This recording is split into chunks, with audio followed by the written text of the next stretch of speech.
Good morning my friends, কেমন আছো তোমরা সবাই? আশা করি সবাই খুব ভালো আছো, আমিও ভালো আছি।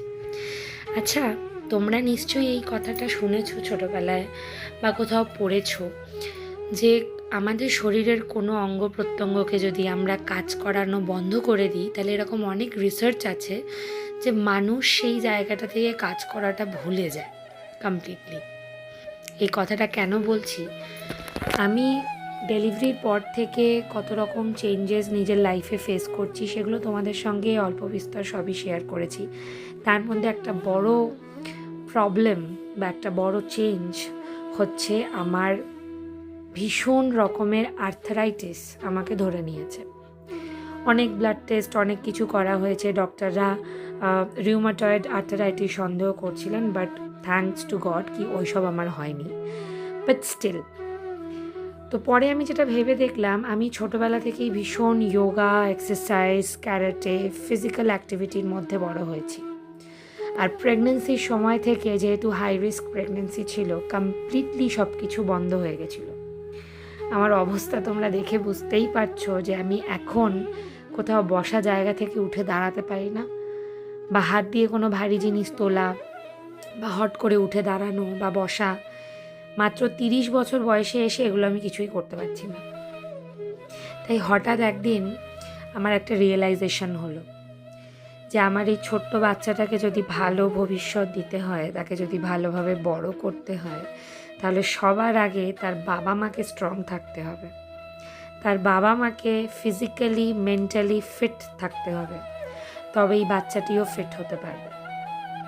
তাই আমি নিজের ব্যক্তিগত দিক থেকে এই জার্নিটা শুরু করার প্রতিশ্রুতি নিয়েছি যে হয়তো 1 ঘন্টা ঘুম কম হবে, হয়তো ঘুমের দিক থেকে বা রেস্টের দিক থেকে কম হবে, বাট স্টিল আমি সময় বার করব। যদি আমাকে 5টায় উঠতে হয়, আমি 5টায় উঠব, কিন্তু নিজের জন্য একটু যোগব্যায়াম, একটু এক্সারসাইজ, একটু নিজের দিকে তাকানো, এইটা আমাকে আবার শুরু করতে হবে। কারণ আমি যদি ঠিক না থাকি, তাহলে আমার মেয়েও ঠিক থাকবে না, আমার স্বামীও ঠিক থাকবে না, আমার পরিবারও ঠিক থাকবে না। তাই আমার মতো যে সকল মায়েরা রয়েছো, যারা নিজেদেরকে হারিয়ে ফেলছো, তাদের উদ্দেশ্যে আমার একটাই কথা, একটাই রিকোয়েস্ট: নিজেদের হারিয়ে ফেলো না। তোমরা যদি হারিয়ে যাও না, সব কিছু হারিয়ে যাবে। নিজেদের জন্য একটু হলেও সময় বার করার চেষ্টা করো, কাজ করো, আর নিজেদেরকে আবার আগের জায়গায় ফিরিয়ে আনার চেষ্টা করো।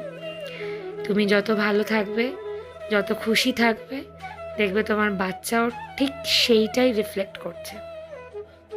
আমি দেখেছি যেদিন করে আমার মন ভালো থাকে না বা শরীর ভালো থাকে না বা আমি ডাউন ফিল করি, সেদিনই আমার বাচ্চা ভীষণ ঘ্যান ঘ্যান করে, বারবার আমাকে জড়িয়ে ধরতে চায়, কাঁদে। আমি বিরক্ত হই, কিন্তু তবুও তাকে কোলে নিই। তো এখান থেকে আমি একটাই জিনিস বুঝেছি যে ওরা আমাদের মুখের দিকে তাকিয়ে অনুভব করে যে মা কেমন আছে। এর পেছনে সায়েন্টিফিক ব্যাখ্যাও রয়েছে, এটা নয় কোনো অন্য দিন অন্য কোনো ভিডিওতে আলোচনা করব।